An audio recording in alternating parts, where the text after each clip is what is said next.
السلام عليكم ورحمة الله وبركاته، حبايبي طلاب الصف الأول الإعدادي. النهاردة إن شاء الله بعد ما ختمنا الدرس الأخير في المنهج بتاعك وخلصنا المنهج اللي كان بيتكون من 4 وحدات، وحدتين تاريخ وحدتين جغرافيا. الحمد لله وفضل من الله خلصناهم. وأنت محتاج أي حاجة فيهم ابعت لي وأنا أرد عليك، بس إن شاء الله بعد الفيديو دون مش تبقى محتاج أي حاجة. إن شاء الله النهاردة مع بعض إحنا هنعمل مراجعة نهائية ومراجعة ليلة الامتحان يعني. تسمعها كويس وتركز فيها، إن شاء الله الامتحان مش هيطلع براها بأمر الله. وتركز وانت بتسمع. طيب خلينا نتفق على حاجتين. دلوقتي انت لو داخل الفيديو دون عشان حل اسئله، ان شاء الله هتلاقي حل اسئله زي ما انت واضح كده قدامك وشايف. طب لو داخل الفيديو دون عشان شرح، برضه هتلاقي شرح. بمعنى ايه يا مستر؟ بمعنى ان مفيش سؤال هيتحل قدامك غير لما نحله ونشرحه ونوضحه لك ونفهمه لك ونقول لك هو كان موجود في درس ايه وفين حته في الكتاب كمان. يعني شرح بحل. داخل عشان شرح هتلاقي شرح، داخل عشان حل اسئله هتلاقي حل اسئله. يلا عشان ما نضيعش وقتك ونستفاد بكل دقيقه معانا، نبدا ونقول بسم الله. بص يا سيدي، اللهم صل على سيدنا النبي. دلوقتي احنا معانا المراجعه النهائيه للصف الاول الاعدادي. انا مقسم لك المراجعه دي لدروس. يعني الدرس الاول ليه اسئلته، الدرس الثاني ليه اسئلته، الدرس الثالث ليه اسئلته. كده الوحده الاولى خلصت، ثم الوحده الثانيه درس اول درس ثاني درس ثالث. يعني كل درس ليه اسئله منفصله، الدروس مش داخله في بعضها، عشان انت تقدر بعد ما نخلص اسئله الدرس الاول اللي قدام حضرتك ده، بعد ما نخلص اسئله الدرس الاول تكون انت جمعت فكره كويسه عن الدرس الاول وقدرت تسترجع معلوماته بكل سهوله. نبدا ونقول بسم الله في اول درس. اللهم صل على سيدنا النبي. نصلي على سيدنا النبي قبل ما نبدا كده. طيب عليه افضل الصلاه والسلام. اول سؤال معانا اكمل العبارات الاتيه. اول سؤال يا سيدي بيقول ايه؟ كل ما انتجه عقل الانسان سواء كان ماديا او معنويا. ده ايه ده يا مستر؟ ده اول حاجه عندك في المنهج يا حبيبي، تمام؟ دي حاجه اسمها تعريف الايه؟ تعريف الحضاره. يبقى كل ما انتجه عقل الانسان سواء كان مادي او معنوي دي الحضاره، تمام؟ طيب نشوف اللي بعد منها، بس نزود القلم كده شويه عشان يبقى واضح بالنسبه لك. تمام، دي الحضاره. طيب تاني حاجه، الحضارة هي مجموع الإنتاج الثقافي مثل، خلي بالك النقطة الأولانية والنقطة الثانية الاتنين دول تعريفات الحضارة. عايز تقول النقطة رقم واحد، لو جالك في الامتحان قال لك ما المقصود بالحضارة؟ قلت له هي كل ما أنتجه عقل الإنسان سواء كان ماديا أو معنويا، صح. لو جاء قال لك ما المقصود بالحضارة وقلت له الحضارة هي مجموع الإنتاج الثقافي مثل العلوم والفنون والعمارة والأدب، تمام كده؟ العلوم والفنون والأدب، تمام كده؟ تمام. طب الإنتاج المادي، والإنتاج المادي مثل الإنتاج المادي زي القلاع والحصون. طيب اللهم صل على سيدنا النبي. يبقى ده تعريف الايه؟ الحضاره هي مجموع الانتاج الثقافي مثل ايه؟ العلوم والفنون، والانتاج المادي مثل ايه؟ مثل القلاع والحصون. نكتب لك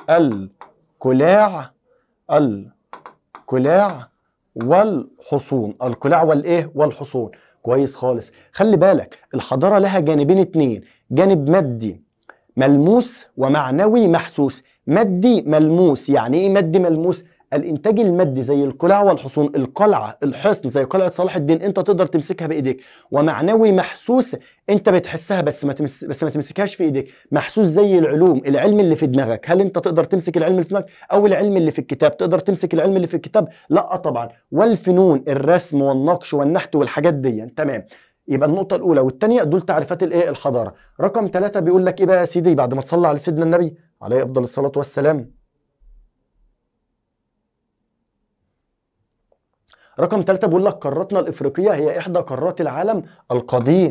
القارة بتاعتنا هي إحدى قارات العالم القديم. طيب وتقع في الركن نقط من قارة إفريقيا في الركن الشمالي الشرقي، في الركن الشمالي الشرقي. يبقى السؤال رقم 3، قارتنا الافريقيه هي احدى قارات العالم القديم وتقع في الركن الشمالي الشرقي. طب يا مستر ما تفكرني كده بقارات العالم كلها سواء قديم او جديد. قارات العالم القديم اسيا افريقيا اوروبا، دول قارات عالم قديم. طب قارات العالم الجديد ايه هي؟ امريكا الشماليه، امريكا الجنوبيه، استراليا، القاره القطبيه الجنوبيه اللي هي انتاركتيكا. تمام. يبقى انا عندي قارات عالم قديم وقارات عالم جديد. قاره افريقيا بتاعتنا من قارات العالم القديم ولا من قارات العالم الجديد؟ لا، من قارات العالم القديم طبعا. طب هي موجوده فين حته في قاره افريقيا؟ في الركن الشمالي الشرقي. طيب رقم 4، تعد نقط ثاني اكبر قارات العالم من حيث المساحه. تاني اكبر قارات العالم من حيث المساحه هي قاره افريقيا. يبقى القاره بتاعتنا قارتنا الافريقيه هي الثانيه من حيث المساحه. اما اول قاره من حيث المساحه فهي قاره ايه؟ اسيا. كويس خالص. طب رقم 5، تبلغ مساحه افريقيا 3.4 مليون كيلومتر مربع، وهي بذلك تمثل قد ايه من مساحه الكره الارضيه؟ يعني قاره افريقيا مساحتها 3.4 مليون كيلومتر مربع، بيمثلوا كام في الميه؟ قال لك 20%. طب لو كسر يا مستر؟ قال لك بيمثلوا خمس، ده كسر يعني. تمام كده؟ بسط ومقام، يبقى خمس. يبقى قارة افريقيا 3.4 مليون كيلومتر مربع. طب دول قد ايه؟ كام في المية يطلعوا؟ كام في المية؟ 20%. طب ال 20% دول يطلعوا قد ايه؟ خمس من مساحة الكرة الايه؟ الارضية. طيب اللهم صل على سيدنا النبي.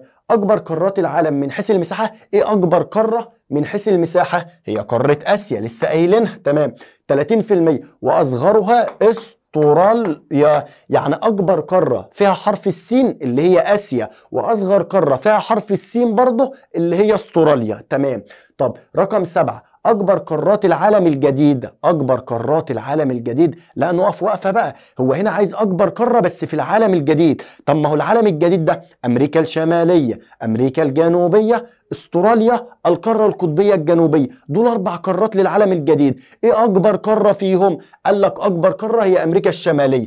امريكا الشماليه، شين يعني الشماليه. تمام، يبقى اكبر قارات العالم الجديد هي امريكا الايه؟ الشماليه. واصغر قارات العالم القديم، اصغر قارات العالم القديم، قبل ما اقول اصغر قارات واروح اكتبها استراليا، خلي بالك استراليا دي اصغر القارات عموما. اصغر القارات ايه؟ عموما. اما هنا هو محدد سؤاله، عايز اصغر قارات العالم القديم. طب هم العالم القديم دول كام قاره؟ 3 وانت عارفهم، اسيا وافريقيا واوروبا. طب تفتكر ايه اصغر قاره فيهم؟ اوروبا يا مستر. بس اصغر قاره قاره استراليا. ايوه يا حبيبي، ما هي اصغر قاره قاره استراليا لو بيسالك على اصغر قاره في العالم. اما احنا هنا بنسال على اصغر قاره في العالم القديم. يبقى اصغر قارات العالم القديم هي قاره ايه؟ اوروبا. دي اصغر قاره في العالم القديم اللي هم اسيا وافريقيا واوروبا. طيب السؤال رقم 8، تقسم قاره افريقيا الى نصفين متساويين. ايه هي اللي بتقسم قاره افريقيا الى نصين وبتعدي في دايره في قاره افريقيا في النص بالظبط؟ هي دائره الاستواء. دائره الايه؟ الاستواء. وخط نقط يمر في غرب افريقيا، قال لك خط جرينتش. خط ايه؟ جرينتش. تمام.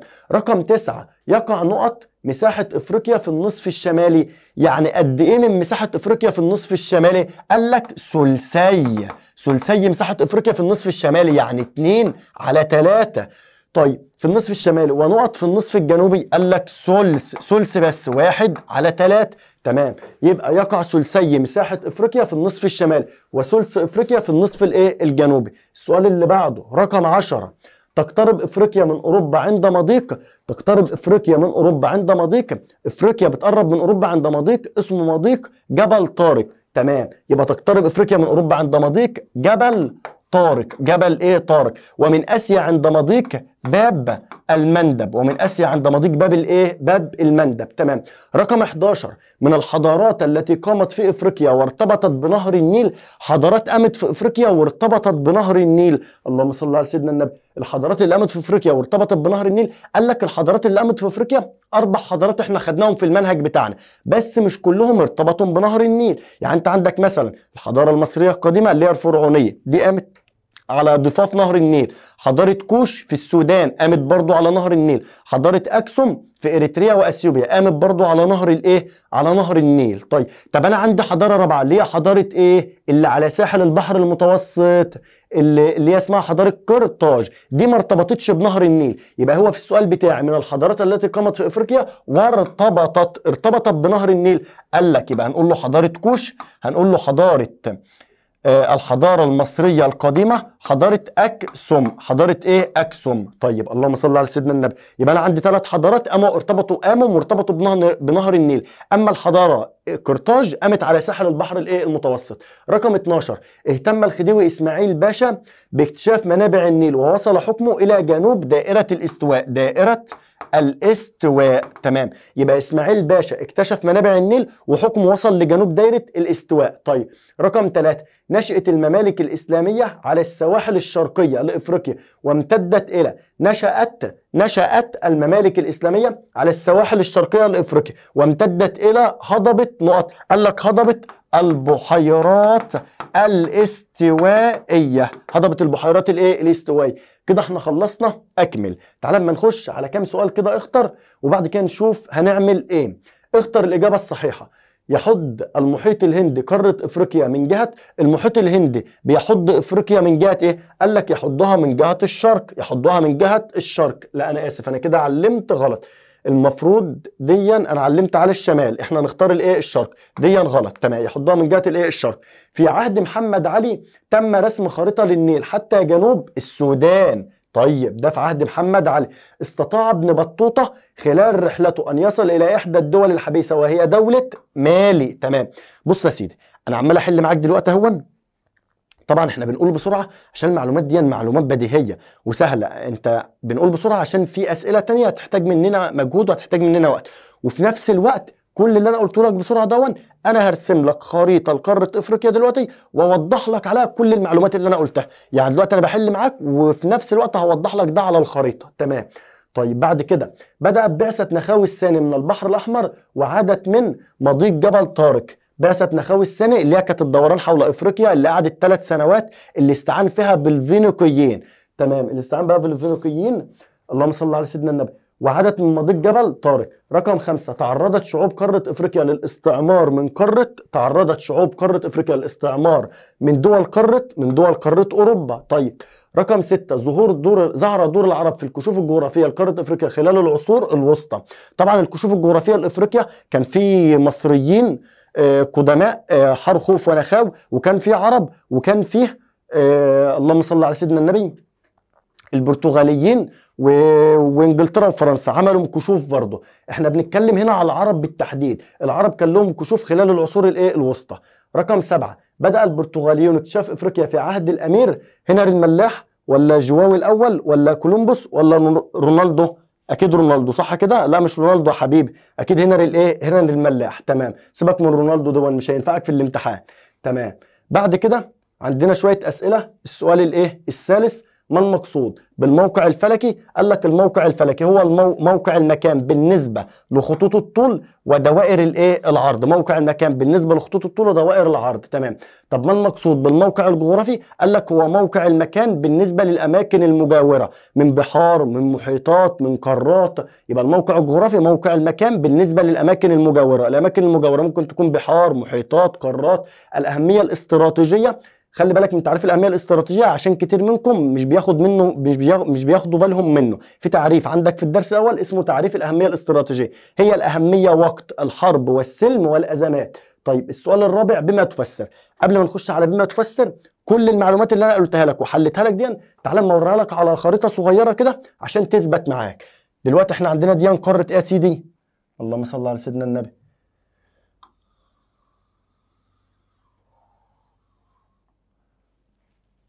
الورقة دي صغيرة أوي بس ما علينا. دي قارة إيه؟ دي قارة إفريقيا. 100. طيب هتعرفني كل المعلومات إزاي يا مستر؟ أقول لك صلى على النبي. دي قارة إفريقيا. تعال اما نبدأ من عند الموقع الجغرافي. يحدها من الشمال البحر المتوسط، ودي معلومة أنت لازم تبقى عارف. طيب يحدها من الشمال البحر المتوسط، يحدها من الشرق البحر الأحمر، ويحدها من الشرق برضو من هنا كده المحيط الهندي، ويحدها من الغرب المحيط الأطلنطي. طبعا كل دول سهل بالنسبة لك. ده الموقع الجغرافي. طيب لسه ما خلصتش الموقع الجغرافي، انا عايز اعرف قاره افريقيا بتقترب من قاره اسيا. المفروض ان هنا كده قاره اسيا. قاره افريقيا بتقترب من قاره اسيا عند ايه؟ قال لك عند مضيق في المنطقه دي كده اسمه مضيق باب المندب، في المنطقه دي كده. طب قاره افريقيا بتتصل، في فرق، قاره افريقيا تقترب عند مضيق باب المندب. طب بتتصل، قال لك بتتصل عند شبه جزيره سيناء في المنطقه دي كده. طب ايه اللي بيفصل قاره افريقيا عن اسيا؟ قال لك اللي بيفصلهم عن بعض البحر البحر الاحمر. كده احنا خلصنا العلاقه بين افريقيا وبين قاره اسيا. العلاقه ازاي يا مستر؟ يعني اول حاجه تقترب افريقيا من اسيا عند مضيق باب المندب في الحته دي كده. تقترب افريقيا من اسيا، تتصل افريقيا باسيا عن طريق شبه جزيره شبه جزيره سيناء. طيب يفصل افريقيا عن اسيا البحر الاحمر. طيب تعالى لما ناخد بقى علاقه افريقيا بقاره اوروبا اللي فوق دي. قال لك قارة افريقيا يفصلها عن اوروبا البحر الايه المتوسط. يبقى البحر المتوسط ده بيفصل هنا كده قارة افريقيا عن قارة ايه اوروبا. طب قارة افريقيا بتقترب من قارة اوروبا عند مضيق في المنطقة دي كده اسمه مضيق جبل طارق. جبل ايه طارق؟ خلي بالك من الاماكن، هنا جبل طارق، هنا باب الايه باب المندب. طب علاقة افريقيا بالقارات اللي موجودة الجاية دي، قال لك هنا انت عندك قارة اسمها امريكا الشمالية وقارة اسمها امريكا الجنوبية.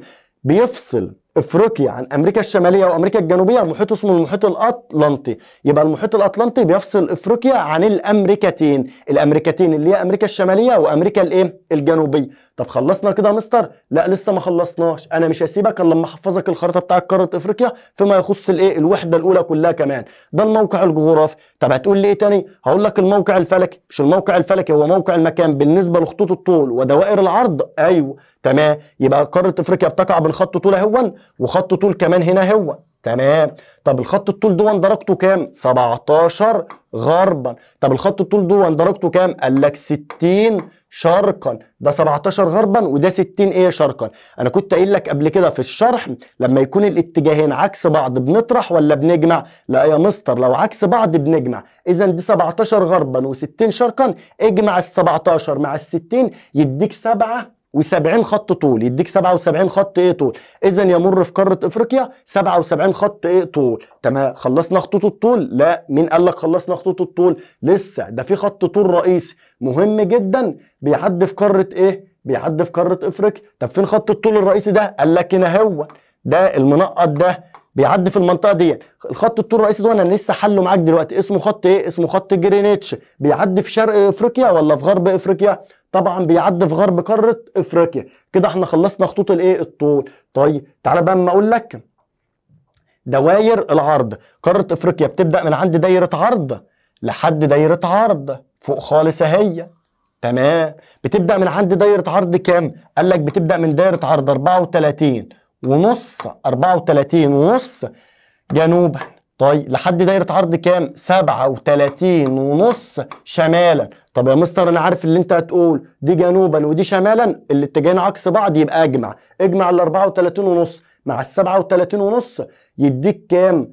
ادي 35 و35 70 يديك حوالي 72 دايرة عرض. يبقى لما يجي لك في صح وغلط ويقول لك يمر في قارة افريقيا 72 دايرة عرض صح، يجي يقول لك يمر في قارة افريقيا اكثر من 70 دايرة عرض صح طبعا. اكثر من 70 هم المفروض ان هم كام؟ المفروض ان هم 72. هو ممكن يقول لك اكثر من 70 قول له برضه صح تمام. دي قارة ايه؟ قارة افريقيا. وكل المعلومات اللي انا حليتها معاك وضحتها لك على الخريطة. تعال اما نرجع تاني بقى لشوية الاسئلة اللي فيهم ايه؟ اللي فيهم شغل.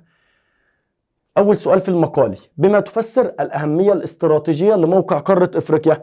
قال لك يا سيدي إن قارة إفريقيا لها أهمية استراتيجية، لها أهمية اقتصادية، لها أهمية حضارية. قارة إفريقيا لها أهمية استراتيجية. ليه قارة إفريقيا لها أهمية استراتيجية؟ لأنها تتحكم في ممرات مائية مهمة. لأنها تتحكم في ممرات مائية مهمة. إيه هي يا ترى الممرات دي بقى؟ مضيق جبل طارق، مضيق باب المندب، قناة السويس. قناة الإيه؟ السويس. طيب تاني سؤال: الأهمية الحضارية لإفريقيا. ليه قارة إفريقيا لها أهمية حضارية؟ لأنه قامت الحضارات على أرضها زي الحضارة المصرية القديمة، وزي حضارة كوش في السودان، وزي حضارة أكسوم في إريتريا وأثيوبيا، اللهم صل على سيدنا النبي، وزي حضارة قرطاج، وحضارة قرطاج دي قامت في تونس. تمام. يبقى الأهمية الحضارية لإفريقيا تقول له لأنها قامت على أرضها العديد من الحضارات، مثل الحضارة المصرية القديمة في مصر، حضارة كوش في السودان،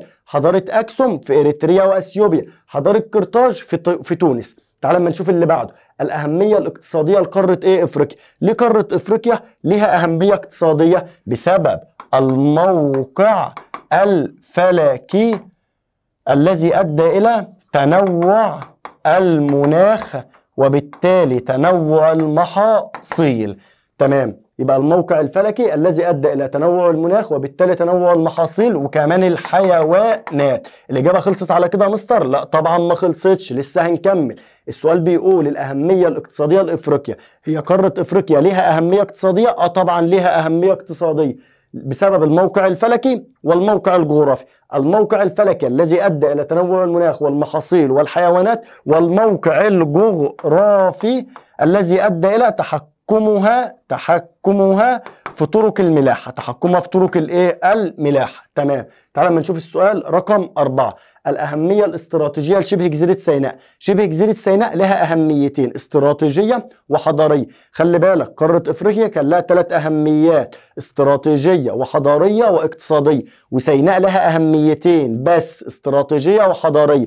خلي بالك إن هما الاتنين بيتشابهوا في الأهمية الاستراتيجية والحضارية، سيناء لها أهمية استراتيجية وحضارية، وإفريقيا لها أهمية استراتيجية وحضارية، بس دي لها إجابة ودي لها إجابة. خلي بالك بقى واحنا بنجاوب بتاعت شبه جزيرة سيناء، الأهمية الاستراتيجية لشبه جزيرة سيناء.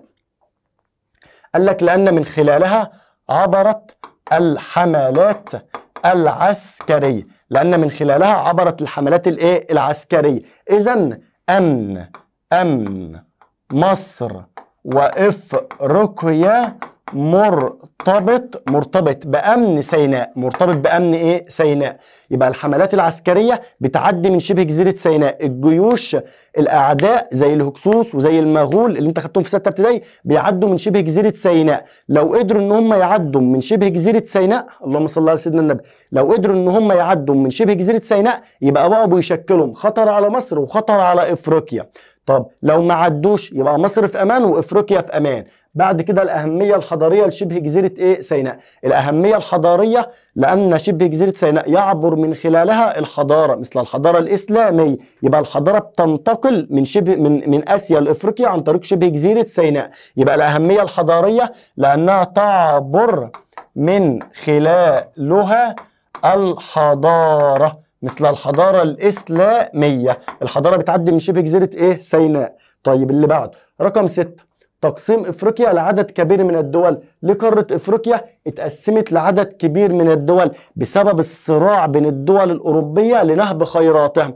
الدولة دي عايزة تاخد حتة من إفريقيا والدولة دي عايزة تاخد حتة من إفريقيا، فالدول الأوروبية بتتصارع وبتتخانق مع بعضها عشان ينهبوا خيرات قارة إفريقيا، فراحوا جايين مقسمين قارة إفريقيا لعدد من الدول. تقسيم إفريقيا لعدد كبير من الدول بسبب الصراع بين الدول الأوروبية، الصراع بين الدول الأوروبية. طيب رقم 7. تأسيس البرتغاليين المواني والمراكز التجارية على السواحل الإفريقية. ليه البرتغاليون عملوا مواني على سواحل قارة إفريقيا؟ قال لك لتأمين حركة الملاحة والتجارة، لتأمين الملاحة والإيه؟ والتجارة. رقم 8. تقسيم الدول الاستعمارية افريقيا الى دول مختلفة المساحة والسكان. خلي بالك السؤال ده بيتكرر شبه السؤال رقم 6، يبقى انا عندي السؤال رقم 6 دون هو السؤال رقم ايه؟ 8. تعال اما نقراه كمان مرة. تقسيم الدول الاستعمارية افريقيا الى دول مختلفة المساحة والسكان. قارة افريقيا اتقسمت لدول مختلفة في المساحة، في دول كبيرة وفي دول صغيرة زي اكبر دولة دولة الجزائر، وفي دول صغيرة تمام، ومختلفة في السكان، عدد السكان مش قد بعض. ليه مختلفة في المساحة وفي السكان؟ بسبب تصارع الدول الأوروبية على نهب خيراته. رقم 9. في بما تفسر معاناة إفريقيا من الفقر، معاناة إفريقيا من الفقر برغم امتلاكها العديد من الثروات الطبيعية بسبب نهب الدول الأوروبية خيراتها، بسبب نهب الدول الأوروبية خيراتها. قارة إفريقيا المفروض إن هي مش قارة فقيرة، ده قارة فيها موارد كتير جدا زي ما أنت فهمت في خلال شرح المنهج، فيها موارد كتير وفيها خيرات كتير، وعلى الرغم من ذلك هي فقيرة. طب هي فقيرة ليه؟ عشان في حرامية جم سرقوا الموارد بتاعت الحرامية دي اللي هم مين؟ اللي هم الدول الأوروبية. تمام. يبقى بما تفسر معاناة إفريقيا من الفقر بسبب نهب خيراتها، بسبب قيام الدول الأوروبية بنهب خيراتها، فبقت قارة إيه؟ قارة فقيرة. طيب السؤال الإيه؟ الخامس، وقربنا نخلص الدرس الأول. السؤال الخامس: ما النتائج المترتبة على البعثات الاستكشافية في عهد الخديوي إسماعيل؟ طبعا انت عارف ان الخديوي إسماعيل بعت رحلات لاستكشاف افريقيا، وكان محمد علي برضه بعت رحلات، وخلي بالك محمد علي والخديوي إسماعيل الرحلات بتاعتهم كانت خلال العصر الحديث، اما حرخوف ونخاو الرحلات بتاعتهم كانت خلال عصر المصريين الايه؟ القدماء. يبقى احنا كمصريين اكتشفنا قاره افريقيا منذ القدم، منذ المصريين القدماء، ودي بتاعت حرخوف ونخاو الثاني. وبرضه احنا كمصريين اكتشفنا قاره افريقيا في العصر الحديث على يد محمد علي والخديوي اسماعيل. هو مين الخديوي اسماعيل دون اصلا يا مستر؟ قال لك يا سيدي الخديوي اسماعيل دون حفيد محمد علي، حفيد محمد ايه؟ علي. تمام. طيب اللهم صل على سيدنا النبي.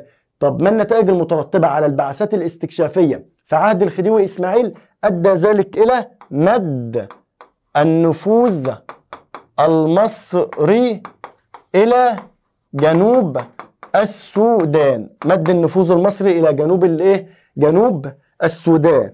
مد النفوذ المصري إلى جنوب السودان ودائرة الاستواء. المفروض ان هو مد النفوذ المصري الى جنوب دايرة الاستواء. تمام، سيبك من السودان دي. طيب رقم 2، محاولات البرتغاليون لاكتشاف افريقيا اواخر القرن ال15.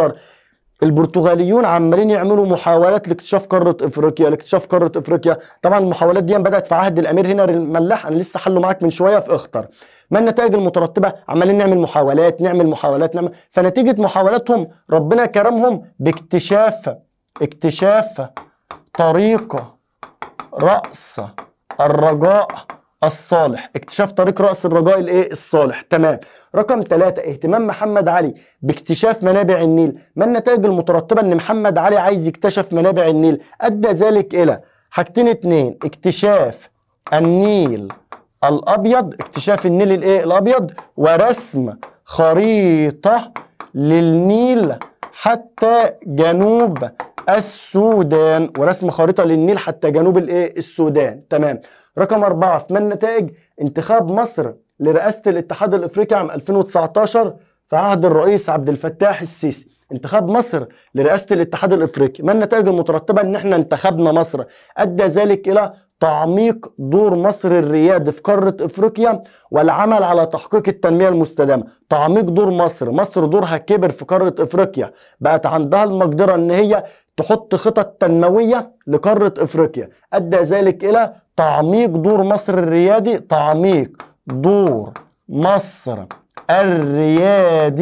في قارة افريقيا والعمل على تحقيق التنمية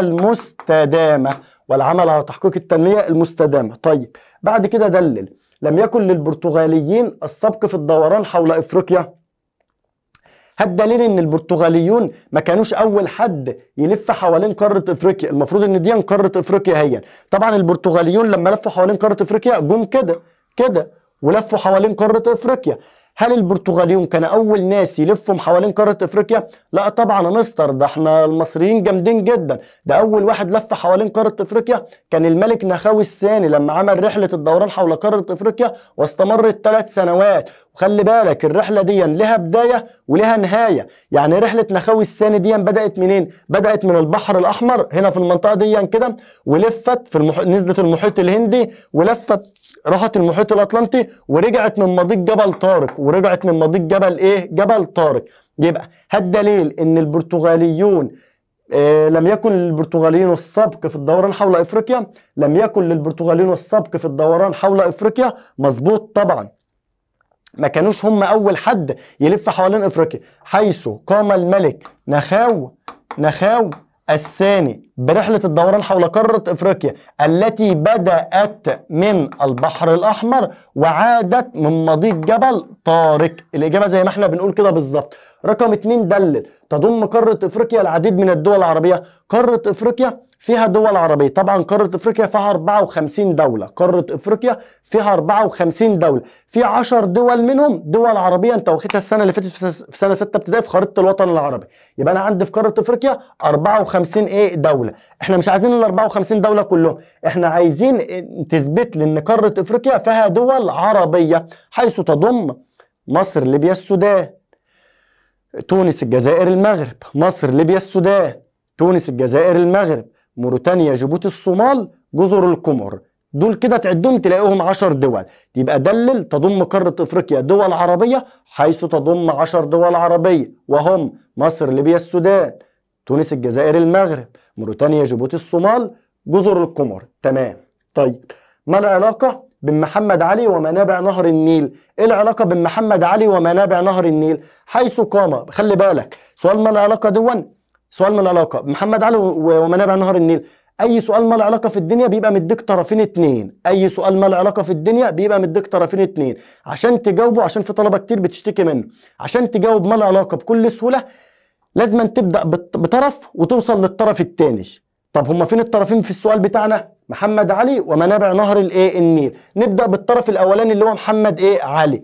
انا هبدأ بيه، لازم اوصل للطرف التاني. طب يلا ابدأ يا مستر. حيث قام محمد علي بإرسال رحلات إلى قارة إفريقيا لاكتشاف منابع نهر النيل. برضو مش فاهمك يا مستر.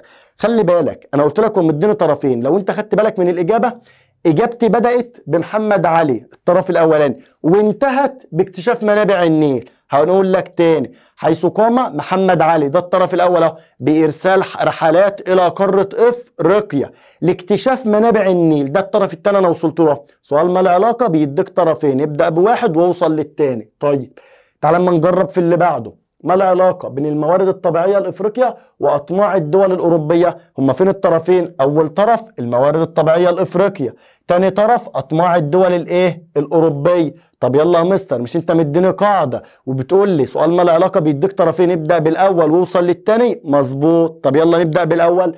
حيث كثرة الموارد الطبيعية في إفريقيا، كثرة الموارد الطبيعية في قارة إفريقيا أدى ذلك إلى طمع الدول الأوروبية. تمام، يبقى ان انت تبقى عندك موارد طبيعيه في قاره افريقيا ده كان سبب ان الدول الاوروبيه تطمع فيك. نبدا بالطرف الاولاني هو كثره الموارد الطبيعيه في افريقيا ادى الى طمع الدول الاوروبيه فيك وتعرض قاره افريقيا للاستعمار. كده تمام. طيب طبعا كده احنا خلصنا اسئله الدرس الاول، بس انا كاتب لك ملحوظه هنا كده هنقراها مع بعض. تمر دائرة الاستواء في 6 دول إفريقية. دائرة الاستواء بتمر في 6 دول إفريقية: الصومال ودي دولة عربية، وأوغندا ودي دولة حبيسة، و4 كمان: كينيا، الجابون، الكونغو الديمقراطية. تاني تمر عشان هيجي لك دائرة الاستواء بتمر في كام دولة؟ بتمر في 6 دول إفريقية. طب قول لي الستة كده. أول واحدة الصومال ودي دولة عربية خلي بالك. تاني واحدة أوغندا ودي دولة حبيسة، وانت لازم تبقى حافظ الدول الحبيسة وانا هحفظهم لك دلوقتي. وبعد كده في 4 دول: كينيا والجابون والكونغو، وبعد كده الكونغو الديمقراطية. طب تعالى ما نشوف الملحوظة اللي بعدها. يمر مدار السرطان في 6 دول إفريقية، وهم ايه هم ال6 دول الإفريقية دول؟ 6 دول. أول دولة دولة مالي، وبقول لك إن دولة مالي دي دولة حبيسة، دولة مالي دي حبيسة. طب باقي 5 كمان: مصر، ليبيا، الجزائر، موريتانيا، المغرب، ودول دول عربية. تمام. بعد كده مدار الجادي بيمر في 4 دول. ايه هم ال4 دول؟ بتسوانا، وخلي بالك بتسوانا دي دولة حبيسة، وبعد كده موزمبيق وجنوب افريقيا وناميبيا. تمام. طيب 4 يمر خط جرينتش في 4 دول برضو. ايه هم ال4 دول؟ الجزائر ودي دولة عربية. باقي 3: بوركينا فاسو ودي دولة حبيسة، وفي دولتين كمان: مالي وغانا.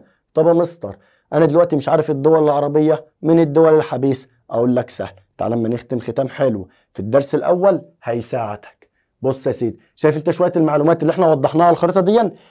لو انت رجعتها تاني وشغلتها تاني وركزت معايا في المعلومات دي هتغنيك عن كل اللي احنا كنا بنحله دلوقتي، بالاضافه للحاجات اللي انا هقولها لك دلوقتي. بص يا حبيبي، الخريطه دي من اساسيات الدرس الاول. ما ينفعش تذاكر الدرس الاول وانت مش عارف خط طول كام لخط طول كام، ويحطوها من الشمال ويحطوها من الجنوب، وانت لازم تكون عارف الحاجات دي اساسيات، فرجعها تاني واسمعها تاني. طيب واللي انا هقوله لك ده برضه اساسيات. ايه الاساسيات دي؟ ان انت عندك قاره افريقيا فيها 54 دوله. ال 54 دوله دول في 10 دول منهم 10 دول عربيه. 10 دول العربيه. ال10 دول العربيه دول بنحفظهم ازاي؟ قال لك بنحفظهم ادي 3 وادي 3 وادي 3 وواحده لوحدها. اول 3: مصر، ليبيا، السودان، تونس، الجزائر، المغرب، موريتانيا، جيبوتي، الصومال، اخر حاجه جزر القمر. تمام. يبقى دول 10 دول عربيه. قاره افريقيا فيها 54 دوله، في 10 دول منهم 10 دول عربيه. ايه هم ال10 دول العربيه دول يا سيدي؟ مصر، ليبيا، السودان، تونس، الجزائر، المغرب، موريتانيا، جيبوتي، الصومال، جزر القمر. تمام. وال 54 دولة دول فيهم 16 دولة حبيسة. فيهم 16 دولة حبيسة. طيب ال 16 دولة حبيسة ايه هم؟ تشاد، النيجر، مالي، بوركينا فاسو، اثيوبيا، جنوب السودان، افريقيا الوسطى، اوغندا. دول كده 8. تشاد، النيجر، مالي، بوركينا فاسو، اثيوبيا، جنوب السودان، افريقيا الوسطى، اوغندا. اثيوبيا، جنوب السودان، افريقيا الوسطى، اوغندا. تمام. زامبيا، زيمبابوي، بوتسوانا، ملاوي. طيب نغير لك اللون كده. زامبيا، زيمبابوي، بتسوانا، ملاوي. زامبيا، زيمبابوي، بتسوانا، ملاوي. طيب باقي لك 4 كمان. اسواتيني، لسوتو، رواندا، بوروندي. عدهم كده هتلاقيهم كام؟ 16. اول 4 مع بعض، والاربعه اللي بعدهم برضو نفس الكلام، وبعد كده 4 وبعد كده 4. يبقى انا عندي 16 دوله حبيسه. ال 16 دوله حبيسه قسمناهم لاربعه، 4 4 4. طبعا لو انت مش عارف تحفظهم من اول الترم، انا بقول لك بطريقه 10 على 10 تخليك تحفظهم ان شاء الله. تعالى كده اما نقولهم مع بعض ونغنيهم مع بعض. اول 4 مع بعض: تشاد، النيجر، مالي، بوركينا فاسو. تشاد، النيجر، مالي، بوركينا فاسو. بنقول 3 وبعد كده الرابعه، 3 وبعد كده الرابعه. تشاد، النيجر، مالي، بوركينا فاسو. يلا الاربعه اللي بعد منهم: اثيوبيا، جنوب السودان، افريقيا الوسطى، اوغندا. اثيوبيا، جنوب السودان، افريقيا الوسطى، اوغندا. اثيوبيا، جنوب السودان، افريقيا الوسطى، اوغندا. بعد كده الاربعه اللي بعدهم: زامبيا، زيمبابوي، زامبيا، زيمبابوي، بتسوانا، ملاوي. زامبيا، زيمبابوي، بتسوانا، ملاوي. بعد كده الاربعه اللي بعدهم: اسواتيني، لوسوتو، اسواتيني، لوسوتو، رواندا، بروندي. ال 16 دوله ده هم دول 16 دوله حبيسه. دول 16 دوله ايه؟ حبيسه. لازم تحفظهم عشان اي واحده فيهم تقابلك في اختر او في اكمل او في صح وغلط تبقى عارف ان هي دوله حبيسه. طب نقولهم كمان مره، نقولهم كمان مره: تشاد، النيجر، مالي، بوركينا فاسو، اثيوبيا، جنوب السودان، افريقيا الوسطى، اوغندا. زامبيا، زيمبابوي، بتسوانا، ملاوي، اسواتيني، لوسوتو، رواندا، بروندي. دول 16 دوله. مع التكرار كده هيظبطوا معاك، ودي اسهل طريقه لحفظ ال 16 دوله. وبرضه ال 10 دول عربيه اسهل طريقه لهم: مصر، ليبيا، السودان، تونس، الجزائر، المغرب، موريتانيا، جيبوتي، الصومال، جزر القمر. يبقى دلوقتي قاره افريقيا فيها 54 دوله. ما بقولكش احفظهم كلهم، بس مهم جدا تحفظ ال10 دول عربيه، ومهم جدا تحفظ ال 16 دوله الايه؟ الحبيسه، عشان لو جولك في اختر او في صح وغلط يبقى انت عارف مين عربيه ومين دوله حبيسه. وبقيه الدول دول ساحليه. بقيه الدول دول ايه؟ ساحليه. تمام. طيب بص الخريطه ده هي مع شويه الدول ده هم دول اساسيات الدرس الايه؟ اساسيات الدرس الاول. طيب كده احنا رجعنا الدرس الايه؟ الاول. تمام. نكمل يلا معاكم. قلنا هنا الدرس الثاني تتنوع مظاهر سطح افريقيا بسبب عوامل التشكيل. طبعا عندي نوعين من العوامل: عوامل باطنيه وعوامل خارجيه. طبعا باطنيه في باطن الارض، اما الخارجيه خارج الايه؟ سطح الارض. رقم 2 قال بتتنوع مظاهر السطح اللي هي التضاريس في افريقيا. التضاريس متنوعه، عندي 3 انواع من التضاريس زي مثلا محمد معاكم من الجبال: هضاب. رقم 3 السهول. طبعا مزبوط. الجبال هي اعلى، الهضاب اقل شويه، السهول اللي هي الاراضي المستويه من سطح الارض. بعد كده اكثر مظاهر السطح انتشارا في افريقيا قلنا المظهر يا مستر محمد الهضاب المظهر الهضبي، لان هو يكسر الهضاب في قاره افريقيا. تمام. بعد كده اما ظاهر السطح اللي في هضبه شمال افريقيا عندي انواع من الهضاب: هضبه الشطوط. تمام. جبل العوينات. 2 جبل العوينات في منخفضات واحات، وفي طبعا ناخد واحة زي واحد سيو. مظبوط. ناخد مثلا واحة الكفرة في ليبيا. الكفرة في ليبيا. تمام. او اسمها الجوف، او اسمها الجوف، الكفرة او الجوف. صح مظبوط، الاثنين صح في ليبيا. تمام. اعلى هضاب في افريقيا هضبة الحبشة. لانها اعلى هضبة موجودة. تمام. واوسع هضاب موجودة هضبة شمال افريقيا، موجودة في شمال قارة افريقيا. تمام. من البحر الاحمر شرقا حتى المحيط الاطلنطي غربا، ومن شمال افريقيا جنوبا حتى وسط افريقيا. تمام. من البحر المتوسط. تمام. طيب بعد كده هضبة الحبشة منبع موسمي، منبع موسمي نهر النيل بسبب سقوط امطار. بسبب سقوط الامطار في فصل الصيف. سقوط تمام. الامطار موسميا في فصل الصيف. الصيف، يبقى سقوط الامطار في تمام. فصل الصيف على طول وخلاص. فعشان كده بقت منبع البحيرات موسمي. بالظبط. تمام. دائم. طالما قال لي دائم يبقى هنا بسبب سقوط الامطار طوال العام. تمام. سقوط الامطار طوال العام. تمام. طبعا هتقول لي طوال العام ليه؟ لانك قريب من دائره يا استاذ رحمن من دائرة الاستواء. الاستواء. تمام. قال لي يوجد الاخدود الافريقي العظيم بالجزء الشرقي من هضبة افريقيا الجنوبية. افريقيا. تمام. نصغر شوية.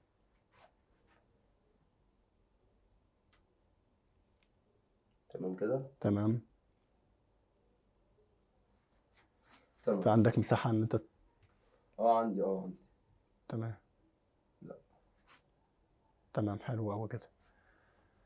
بس ما نطولش بس عليكم. تمام. افريقيا الجنوبية. الجنوبية. تمام. 9. قال لي هنا تتنوع الجبال في افريقيا حسب عوامل تشكيلها او تكوينها. تشكيلها او تكوينها. تشكيلها او تكوينها الاثنين واحد. حسب عوامل التشكيل او التكوين. طبعا عندها انواع الجبال بقى. قال لي جبال استوائية. مظبوط. جبال انكسارية. مظبوط. بركانية طبعا. جبال بركانية تكونت تنتج البراكين. مظبوط. قال لي هنا تمام. قال لي جبال التوائية لانها بتنتج عن التواءات في سطح الارض بالشكل ده كده. اما الانكساريه بتبقى اماكن انكسار، اماكن ارتفاع. وطبعا الانكساريه هي انفجار البراكين. وطبعا الانكساريه في صخور صلبه. الانكساريه في صخور صلبه بتحصل في صخور صلبه. الصخور الصلبه زي جبال البحر الاحمر كده لانها صلبه. تمام. قال لي رقم 10 تقع هضبه نقط بين سلاسل جبال اطلس. طبعا قال اطلس يبقى المغرب عربي هضبه الشطوط. تمام. مظبوط. بعد كده اعلى جبالها هناك جبال في الطبقال في المغرب. تمام. بعد كده تمتد جبال وسهول البحر الاحمر في شرق افريقيا في 3 دول. جبال وسهول البحر الاحمر. مصر. مظبوط. السودان. تمام. اريتريا. مظبوط. بعد كده تمتد بسم الله الرحمن الرحيم. تعد جبال مالها اتحسدت ولا ايه؟ اتحسدت. حلوه اهو كده. لا بتكبر سنه. خليها كده. ماشي مفيش مشاكل. بس كبرهم شويه. تمام. هو مستر محمد ايده فيها البركه.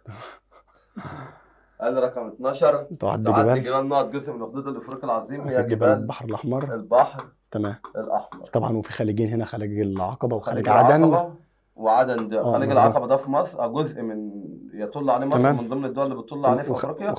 وخليج عدن كمان. مظبوط. وده بتطل على طبعا. هو طالب هناك جبال بس فهي اكيد جبال البحر الاحمر. توضحهم بقى بما عشان يبقى عارفهم كلهم. التفرعات اللي انكسرت منه. تمام. قال من الجبال البركانيه في افريقيا جبل كينيا. مظبوط. كليمنجارو.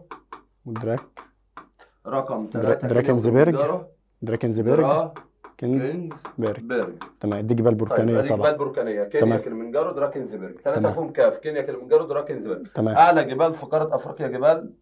اعلى جبال كليمنجارو.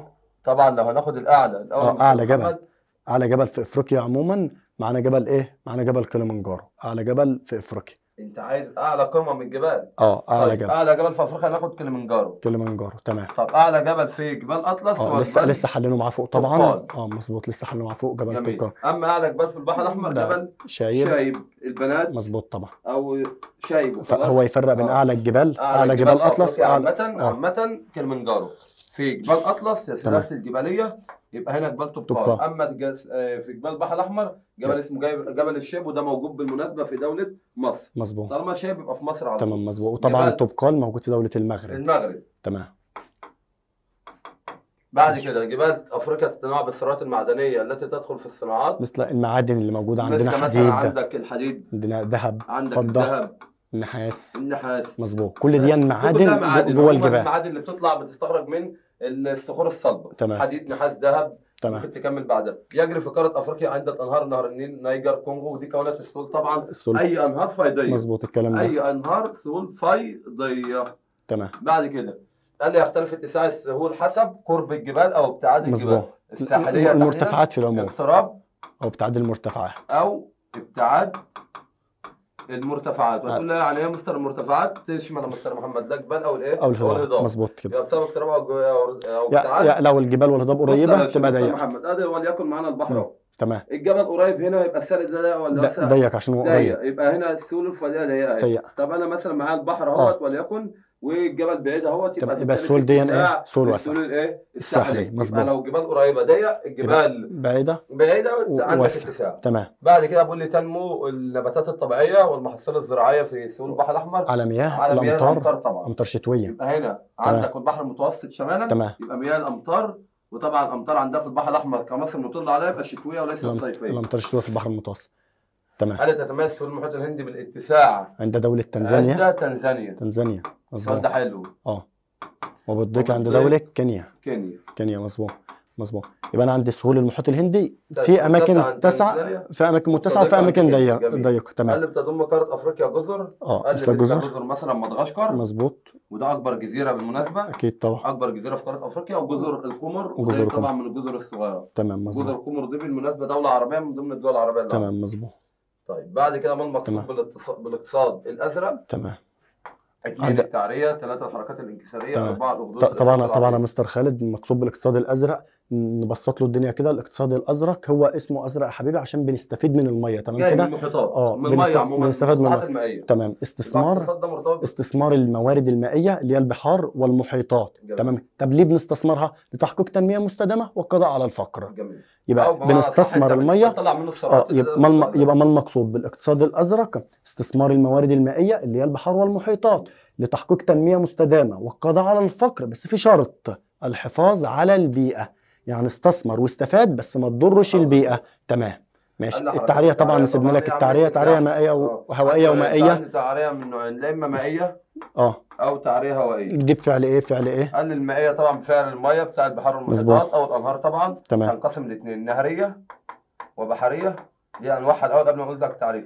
اما التعريه الثانيه تعريه هوائيه بتنتج بسبب نحت الرياح. طبعا تعريف العموم هي عمليات النحت والنقل والارسال. ممكن بقى نهريه مائيه عمليه نحت المياه من الصخور ونقلها وارسالها. اما نحت الهواء عمليه نحت الرياح للصخور ونقلها وارسالها. تمام. حركات انكساريه. الحركات الانكساريه. تمام. حركات بتصيب الارض طبعا. بتصيب الصخور بالتحديد بقى. الصخور الصلبه. مظبوط. هي حركات بعضها ارتفاع بعضها مكونه جبال وانخفاض بعضها مكونه يبقى التعريف هي حركات انكساريه، هي حركات اصابت الصخور الصلبه نتج عنها ارتفاع اجزاء مكونه جبال وانخفاض اجزاء مكونه بحار، مثل جبال البحر الاحمر ومثل البحر الاحمر ذات نفسه.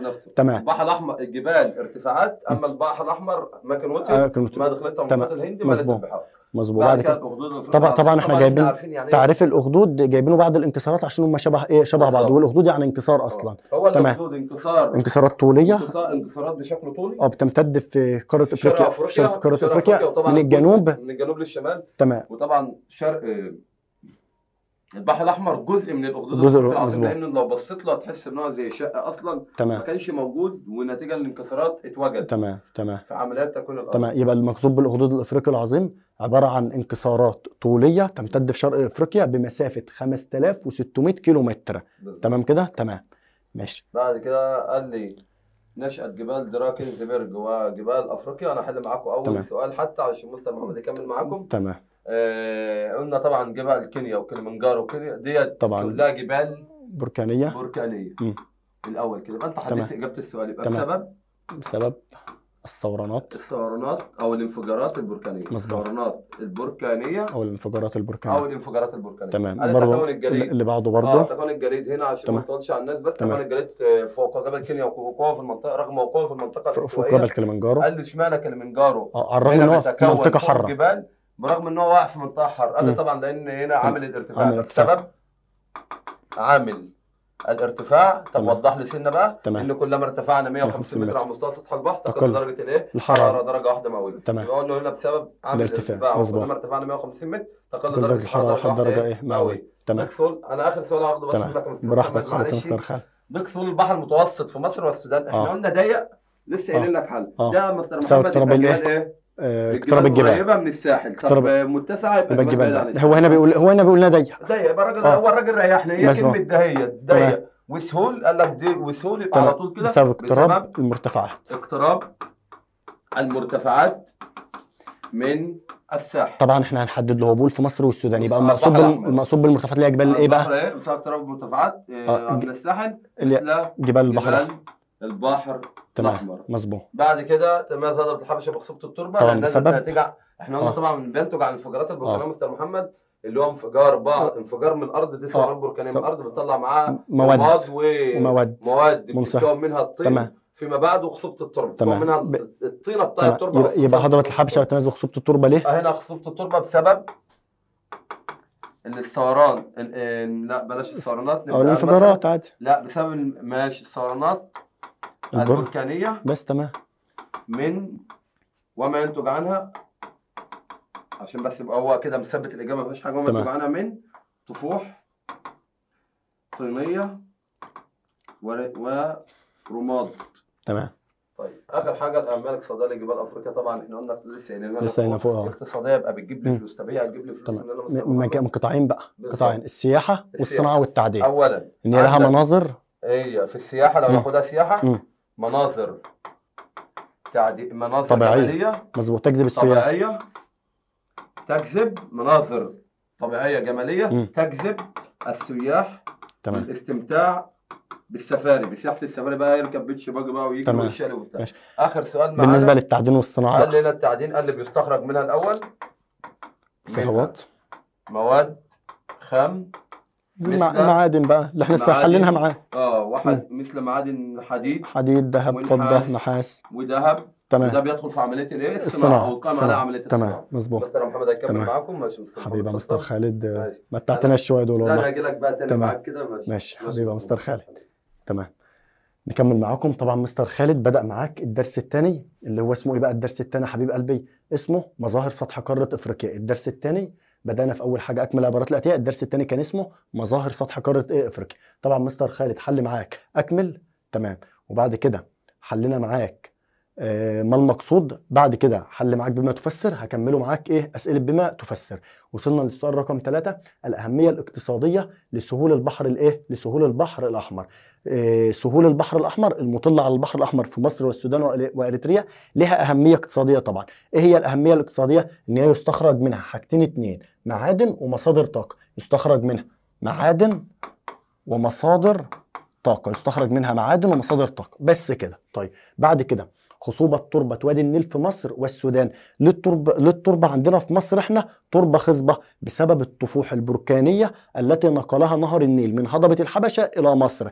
طبعا انت عارف ان هضبة الحبشة دي المية بتسقط عليها وبتيجي عندنا مصر، لان هضبة الحبشة دي منبع موسمي بينبع منها نهر النيل. طب المية وهي جايه لنا بقى كده ما بتجيش بايدها فاضية، بتجيب لك معاها طفوح بركانية. يبقى بما تفسر خصوبة التربة في مصر والسودان بسبب الطفوح البركانية التي نقلها نهر النيل من هضبة الحبش. التي نقلها نهر النيل من هضبة الايه؟ الحبش. طيب رقم 8: التركز السكاني حول معظم سهول نهر النيجر. طبعا احنا لسه مديناك امثله على الانهار في قاره افريقيا: سهول نهر النيل، سهول نهر الكونغو، سهول نهر النيجر، وخدت انت سهول نهر الزنبيزي كمان، ده في الوحدات الاخيره خالص.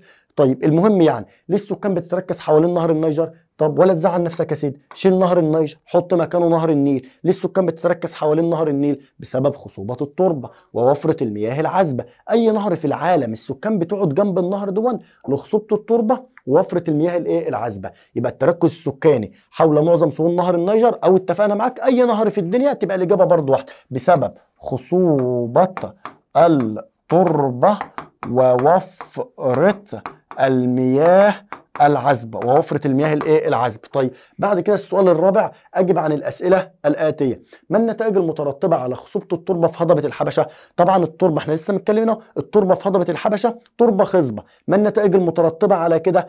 ادى ذلك الى قيام الزراعه ونشاه الحضارات. ادى ذلك الى قيام الزراعه ونشاه الحضارات.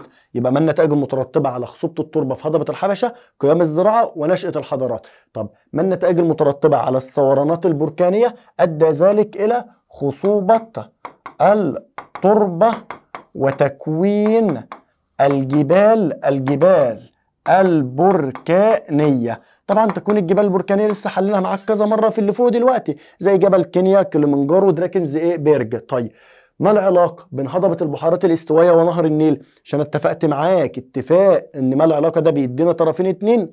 اول طرف هضبة البحيرات الاستوائية، تاني طرف نهر الايه؟ نهر النيل. طب ايه العلاقه بقى يا سيدي بينهم؟ قال لك ابدا بالاولاني ووصل للتاني. حيث ان هضبه البحيرات الاستوائيه منبع دائم لنهر النيل. حيث ان هضبه البحيرات الاستوائيه منبع دائم لنهر النيل. يبقى الاجابه بتاعتي بتقول ايه بقى؟ حيث ان هضبه البحيرات الاستوائيه منبع دائم لنهر الايه؟ النيل. اسهل سؤال في الدنيا، ما له علاقه، وبس بقى قايم على فهمك. تمام كده؟ هضبه البحيرات الاستوائيه ونهر النيل يقربهم لبعض ايه؟ ان هضبه البحيرات دي منبع دائم لنهر النيل. طيب ماذا يحدث لم يمتد الاخدود الافريقي العظيم في شرق افريقيا؟ لن تتكون جبال البحر الاحمر، لن تتكون جبال البحر الاحمر ولا خليج العقبة ولا خليج عدن ولا البحر الأحمر ذات نفسه. لن تتكون جبال البحر الأحمر وخليج العقبة وخليج عدن والبحر الأحمر ذات نفسه، لأن الأربع حاجات دول تكونوا بسبب الأخدود الإفريقي العظيم. طب هو بيقول لك ماذا يحدث لو ما فيش أخدود إفريقي عظيم؟ لو ما حصلش أخدود إفريقي عظيم في شرق قارة إفريقيا، خلاص مش هيبقى في جبال بحر أحمر ولا خليج العقبة ولا خليج عدن ولا البحر الأحمر ذات نفسه. تمام. طيب رقم 2، ماذا يحدث؟ هضبة البحيرات الاستوائية تنحدر نحو الجنوب. هضبة البحيرات الاستوائية ده هضبة البحيرات الاستوائية دي اللي بيسقط عليها أمطار والمية دي بتجيلي منبع دائم. ماذا يحدث إذا كانت هضبة البحيرات الاستوائية تنحدر ناحية الجنوب؟ يعني بص يا حبيب قلبي، أنت عندك أدي إيه؟ هنا كده هضبه اسمها هضبه البحيرات الايه؟ الاستوائيه. المطر بيسقط عليها وبيجي لنا فوق مصر، بيجي لنا فوق مصر كده في نهر النيل. تمام كده؟ عشان الهضبه دي عامله كده فالمطر بيسقط ويجي لنا يمه مصر. طب ماذا يحدث لو الهضبه دي عامله كده منحدره ناحيه الجنوب؟ ناحيتك انت ده جنوب اهو. ماذا يحدث لو منحدره ناحيه الجنوب؟ لن تصل مياهها الى نهر النيل. المفروض ان هي عامله كده فالميه بتيجي يمتنا يمه الشمال. تمام كده؟ طب لو عامله كده لا، الميه ترجع لتحت، هتنزل بقى تحت هنا، الميه تنزل تحت هنا. يبقى لن تصل مياهها الى نهر الايه؟ النيل. يبقى ماذا يحدث؟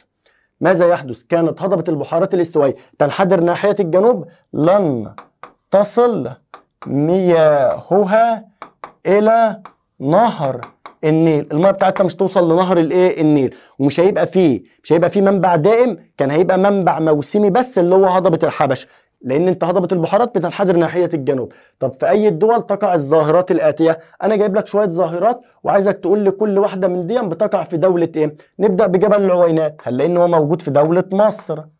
تمام، بس كده؟ لا طبعا، جبل العوينات مش في مصر بس، مصر، ليبيا، السودان. مصر وليبيا والايه؟ والسودان. يبقى جبل العوينات دون موجود في كام دولة؟ 3 دول، مصر، ليبيا، السودان. ازاي ده مستر؟ الكلام ده مظبوط؟ طبعا مظبوط يا حبيبي. تعال اما اوريك كده على الخريطة. انا عندي دي مصر ودي اللي جنبها ليبيا واللي تحتها السودان. جبل العوينات موجود فين بقى؟ جبل العوينات موجود في المنطقة دي كده. طب ما موجود في مصر اهو، وموجود في ليبيا هي من المنطقه دي، وموجود في السودان من المنطقه دي كده. طب حتى هو موجود في مصر فين؟ في جنوب غرب مصر.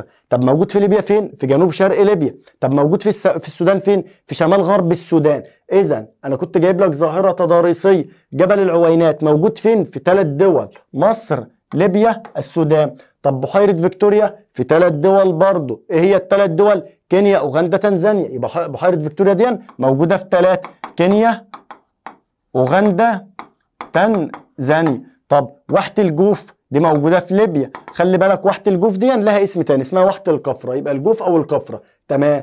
طب السؤال اللي بعده اهو ده اللي بعده، حدد العنصر المختلف. كينيا، دراكنزبرج، اطلس، كليمنجارو. هنختار ايه؟ طبعا هنختار اطلس. ليه اطلس؟ لان جبال اطلس جبال التوائية، اما كينيا ودراكنزبرج وكليمنجارو جبال بركانية. طب دلل يلا. تظهر الجبال الالتوائية شمال وجنوب القارة. تظهر الجبال الالتوائية شمال وجنوب القارة. فين القارة دي؟ ادي قارة افريقيا هي. انت بتقول ايه يا مستر؟ بقول لك يا حبيبي ان الجبال الالتوائية موجودة في شمال وجنوب القارة. عايزك تجيب دليل. تقول لي عينيا جبال التوائية في شمال وجنوب القارة. عندي جبال هنا كده اسمها جبال اطلس، اسمها جبال ايه؟ اطلس، موجوده في الشمال اهي.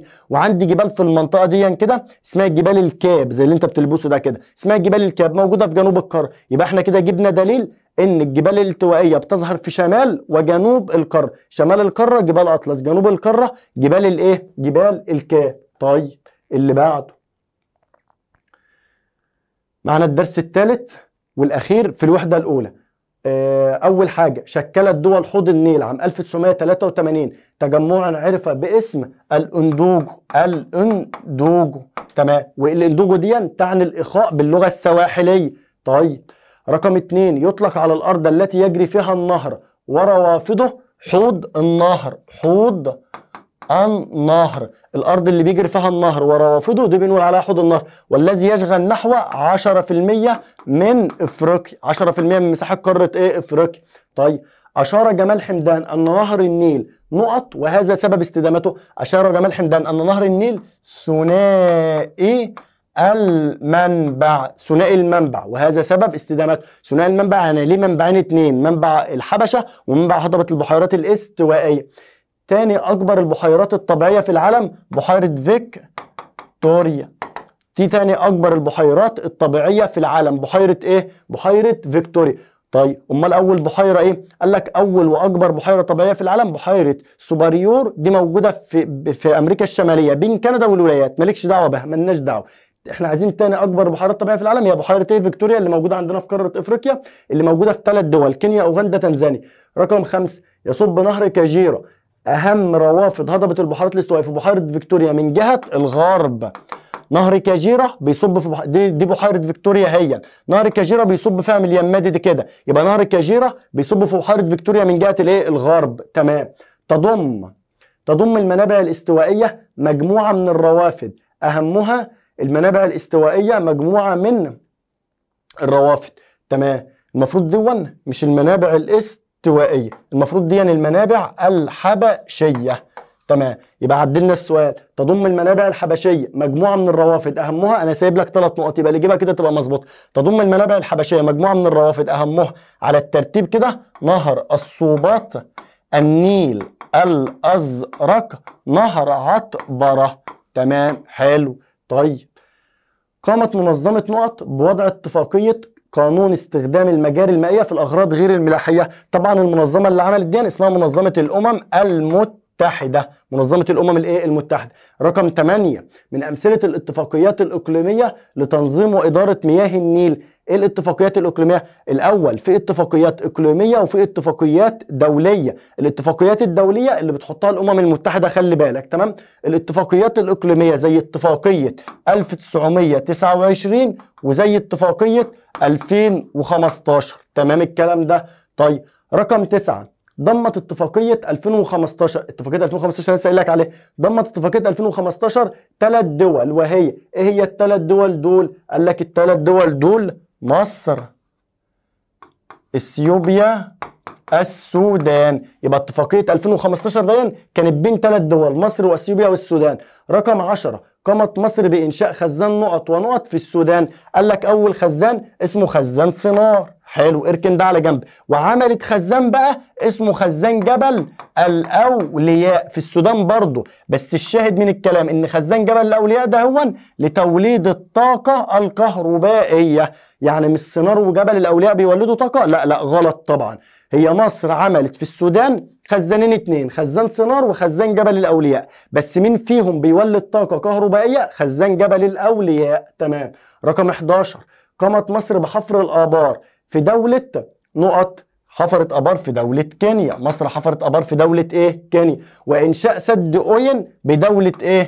أوغندا. وإنشاء سد أوين بدولة أوغندا. ومراكز البحوث بدولة تنزانيا. ومراكز البحوث بدولة ايه؟ تنزانيا. يبقى السؤال رقم 11 حفرنا آبار في كينيا، سد أوين في أوغندا، مراكز البحوث في تنزانيا. طيب رقم 12 قامت حضارة كوش في السودان، وكانت في بدايتها متمركزة حول نبتة. حول ايه؟ نبتة. ثم انتقلت الى مروي. ثم انتقلت الى ايه؟ مروي. طيب رقم 13 اعلنت منظمة نقط معابد واهرامات مروي موقعا للتراث العالمي. منظمة ايه اللي اعلنت دون؟ منظمة اليونسكو. يبقى منظمة اليونسكو قالت ان المعابد والاهرامات اللي في مروي، مروي دي اللي في حضارة كوش اللي هي في السودان، اعلنتها موقعا للتراث العالمي سنة 2011. طب رقم 14 اشتهرت حضارة اكسوم بصناعة نقط ونقط، بصناعة الفخار والزجاج. تمام.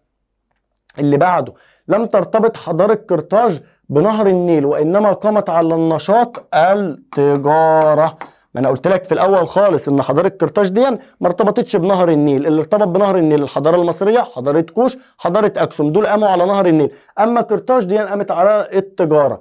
طب من ابرز صادرات اكسوم واعلاها قيمه اقتصاديه العاج والذهب والتوابل، العاج والذهب والتوابل، وكمان العطور، وكمان الايه العطور. تمام، دي من ابرز صادرات اكسوم واعلاها قيمه ايه اقتصاديه. رقم 17 اهم الصادرات التي ساهمت في ازدهار اقتصاد حضارتي كوش واكسوم. هو عايز كوش واكسوم مع بعض، يعني عايز صادرات مشتركه في كوش واكسوم. كوش كانت بتصدر ايه واكسوم كانت بتصدر ايه، بس بشرط يكونوا هما الاثنين بيصدروا نفس الحاجه. ايه هما بقى الحاجتين اللي كانوا مشتركين؟ العاج هننزلها تحت هنا، والذهب برضو هننزله، يبقى كوش واكسوم الاثنين كانوا بيصدروا معاج وذهب. طب رقم 18 بقى، الهدف من بناء قرطاج تأمين تجارة فينيقيا إلى أسبانيا. تأمين تجارة فينيقيا إلى إيه؟ إلى أسبانيا. طيب رقم 19 تتشابه المنابع الاستوائية مع الحبشية في المظهر الهضبي. تتشابه المنابع الاستوائية مع الحبشية في المظهر الهضبي. تمام، المنابع الاستوائية مع الحبشية في المظهر الهضبي. طبعا المنابع الاستوائية فيها هضبة اسمها هضبة البحيرة الاستوائية، والحبشة فيها هضبة اسمها هضبة الحبشة، فهم الاثنين متشابهين في المظهر الايه الهضبي. تمام، ينحدر نهر النيل بشكل عام من الجنوب للشمال، ج جنوب ش شمال، من الجنوب للشمال، والروافد الحبشية تنحدر باتجاه الشمال الغربي، تنحدر باتجاه الشمال الايه الغربي. تمام، يبقى نهر النيل كله من الجنوب للشمال باستثناء الروافد الحبشيه اللي هي الصوباط والنيل الازرق وعطبره، دول جايين بينحدروا جهه الشمال الغربي، ينحدروا جهه رايحين يمه الشمال الغربي يعني. تمام. طيب ما المقصود بالنهر الدولي؟ هو النهر الذي يجري يمتد في اكثر من دوله. النهر الدولي هو الذي يمتد في اكثر من دوله. طب ما المقصود بالاقتصاد الاخضر؟ شبه الاقتصاد الازرق بالظبط. انا لسه من شويه معرفك الاقتصاد الازرق، قلت لك استثمار الموارد الايه المائيه لتحقيق التنميه الايه المستدامه. برضو الاقتصاد الاخضر ده هو الهدف منه تحقيق التنميه المستدامه والقضاء على الفقر والبطاله مع الحفاظ على البيئه. برضو الاقتصاد الازرق شبهه، هما الاثنين شبه بعض. حتى بيجي سؤال كده يقول لك ما وجه الشبه بين الاقتصاد الازرق والاقتصاد الاخضر؟ ان هما الاثنين بيحققوا من التنميه المستدامه. ده بقول لي تعريف ده لوحده كده. الاقتصاد الازرق استثمار الموارد المائيه لتحقيق التنميه المستدامه والقضاء على الفقر مع الحفاظ على البيئه. طب الاقتصاد الاخضر تحقيق التنميه المستدامه للقضاء على الفقر والبطاله مع الحفاظ على البيئه. هما الاثنين متشابهين. تمام. طيب حوض النهر بقى هي الاراضي التي يجري فيها النهر وروافده. تمام.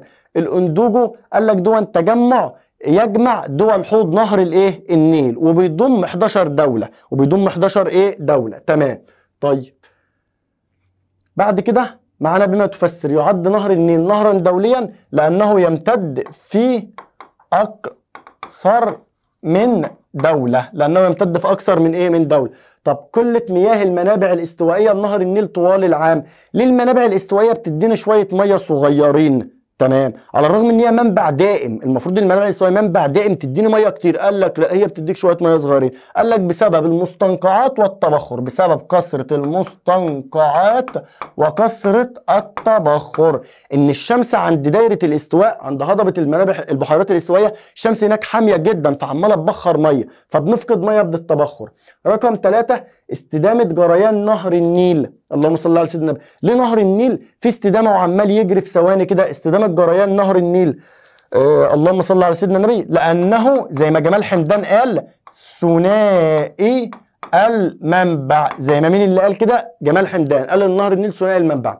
عقد اتفاقيه تنظيم استخدام المجاري المائيه في الاغراض غير الملاحيه. ليه عملنا الاتفاقيه دي؟ لتنظيم واداره، تنظيم مياه الانهار، اداره مياه الانهار، تنظيم مياه الانهار، اداره مياه الايه الانهار. ليه عملنا اتفاقيه استخدام المجاري المائيه في الاغراض غير الملاحيه؟ قال لك لتنظيم واداره، لتنظيم مياه الانهار واداره مياه الانهار. حلو الكلام. رقم 5 انشاء تجمع الاندوجو 1983. ليه عملنا تجمع الاندوجو بين دول حوض النيل؟ ايه الهدف منه؟ الهدف منه التشاور والتنسيق والتعاون بين دول حوض النيل. طب الهدف الثاني الحفاظ على العلاقات بين دول حوض النيل. يبقى الهدف الأول التشاور والتعاون والتنسيق بين دول حوض النيل. طب الهدف الثاني الحفاظ على العلاقات بين دول حوض النيل. ده الهدف من تجمع الاندوجو. هدفين اتنين. طب رقم 6 ظهور العديد من الحضارات القديمة في قارة افريقيا. ايه السبب ان في حضارات قديمة ظهرت في قارة افريقيا؟ الله كل ده بتاعت ربنا، انت مالك انت؟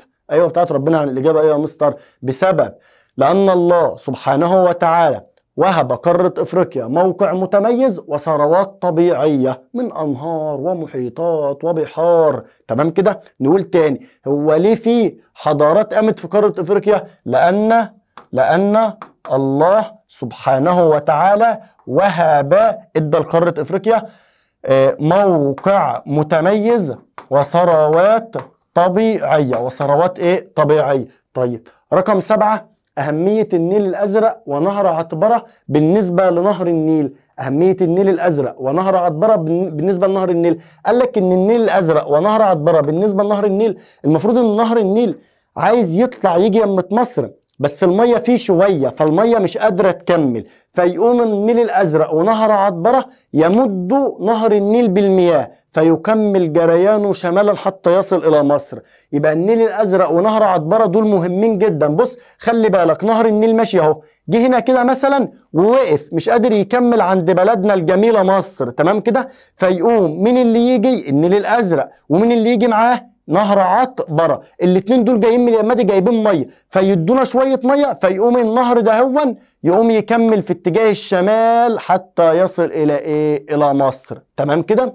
يبقى اهميه النيل الازرق ونهر عطبرة لانهم يمدوا نهر النيل بالمياه حتى يصل الى مصر. بيمدوا نهر النيل بالمياه ويكمل ويصل الى الى مصر.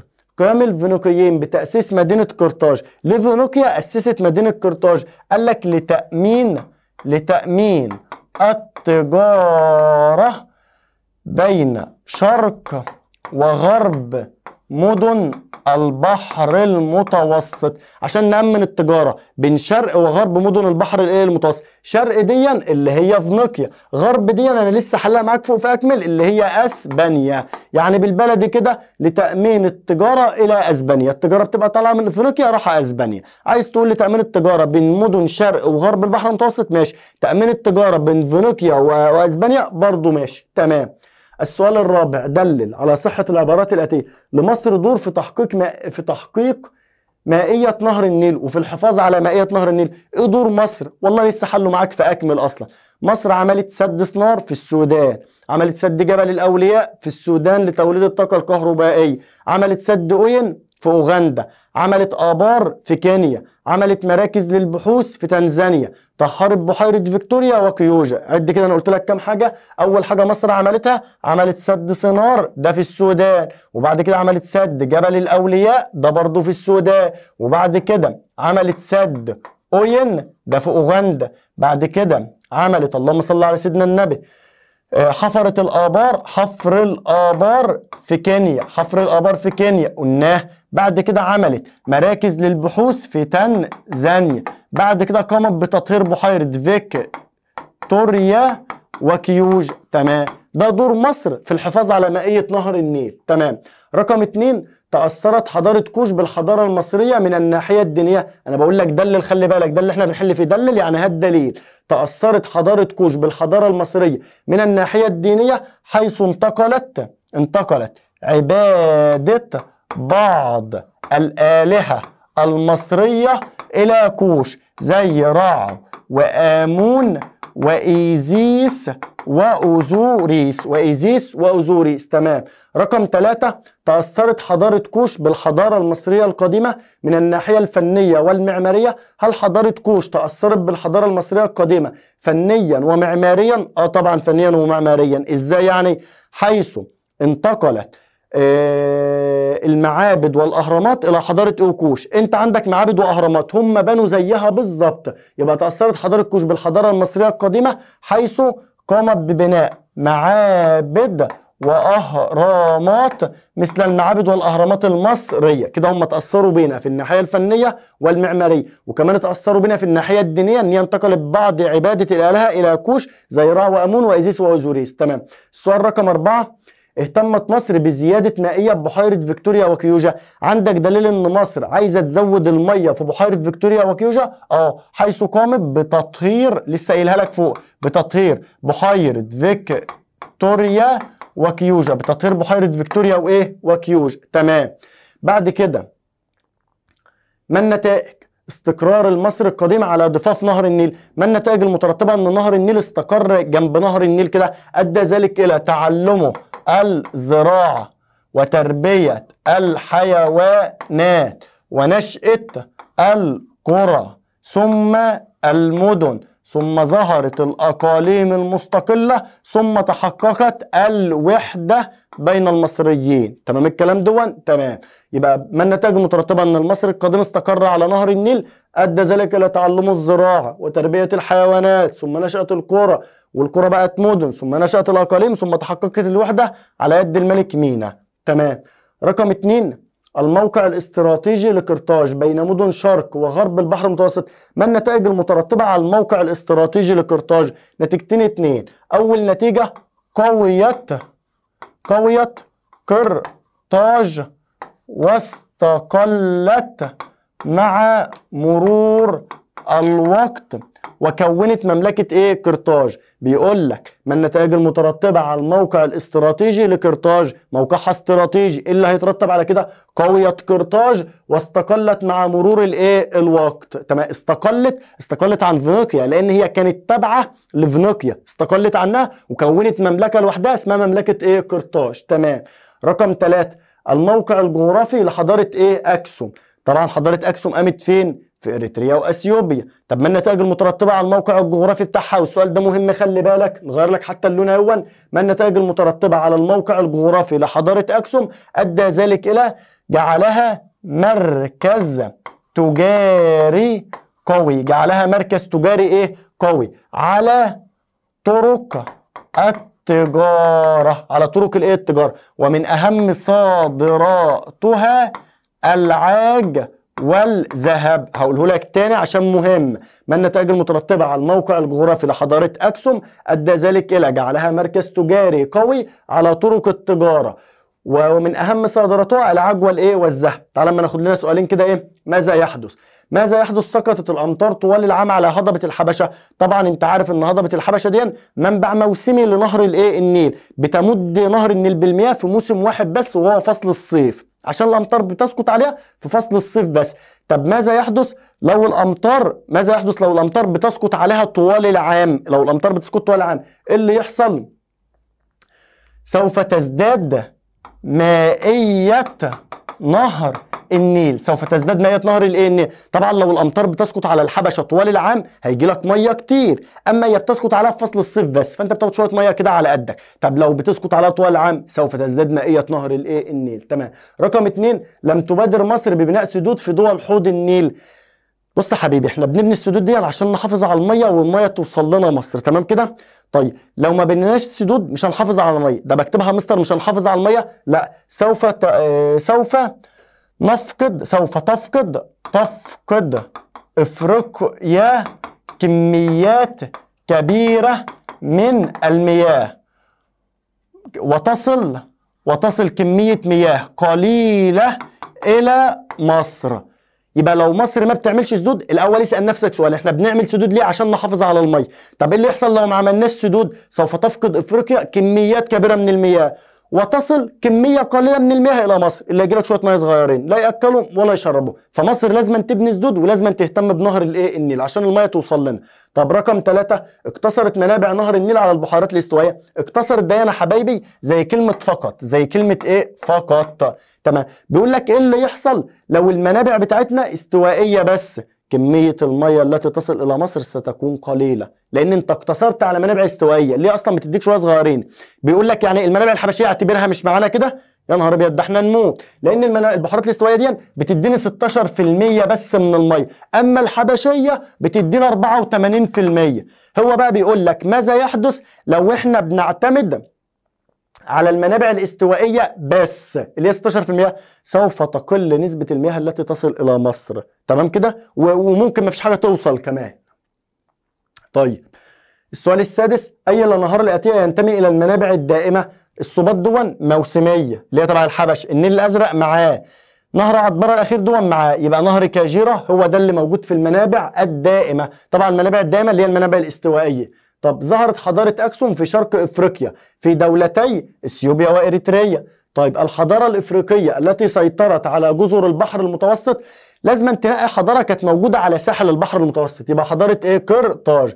أما الفرعونية وأكسوم وكوش لا طبعا. تمام.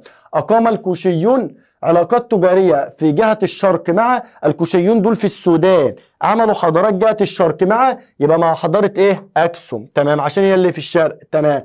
أما لو بيقول لك أقام الكوشيون علاقات تجارية جهة الشمال وشال الشرق ديا، جهة الشمال، يبقى هنختار ساعتها ايه؟ مصر. تمام. طيب رقم 5، تقع المنابع الاستوائية في نقط افريقيا. المنابع الاستوائية تقع في وسط افريقيا. طيب يعتبر نهر نقط منبع موسمي لنهر النيل، احنا عايزين نختار واحد من دول يكون منبع موسمي. قال لك كاجيرا ده عند المنابع الاستوائية منبع دائم، عطبرة هو عطبرة ده منبع ايه؟ موسمي، عشان عند هضبة الايه؟ الحبش. تمام. خلصنا الوحدة الأولى بفضل الله. بختم معاك بملحوظة صغيرة، لكل حضارة من حضارات افريقيا تراث ثقافي يميزها عن غيرها، يتمثل في الفنون والحرف التراثية، العادات والتقاليد، الملابس والأكلات الشعبية. يعني كل حضارة من اللي احنا خدناهم، أكسوم، الفرعونية، قرطاج، كل حضارة من دول لها تراث ثقافي مختلف عن التانية، زي الفنون والحرف التراثية، العادات والتقاليد، الملابس والأكلات الايه؟ الشعبية. كده انا بفضل الله ختمنا معاك الوحده الاولى. ان شاء الله في فيديو جديد هخش معاك في الوحده الايه؟ الثانيه، ويا رب اكون قدرت افيدك في الوحده الاولى. وان شاء الله ان شاء الله انت بس اسمع بتركيز، ولو في حاجه فاتتك وانت بتسمع اكتب لي في الكومنتات وانا هرد عليك. انا موجود هنا عشان ان شاء الله ربنا يكرمك في الامتحان. انا عارف ان المنهج تقيل عليك، ان شاء الله انا معاك وفي ظهرك لحد باب اللجنه بامر الله. اي حاجه مش واضحه بالنسبه لك اكتب لي وانا هتلاقيني برد عليك ان شاء الله، ومش هسيبك في اي حاجه. تمام. ومستر خالد معانا وان شاء الله بامر الله. تمام. ونختم اللهم علمنا ما ينفعنا وانفعنا بما علمتنا وزدنا بك علما. والسلام عليكم ورحمة الله وبركاته.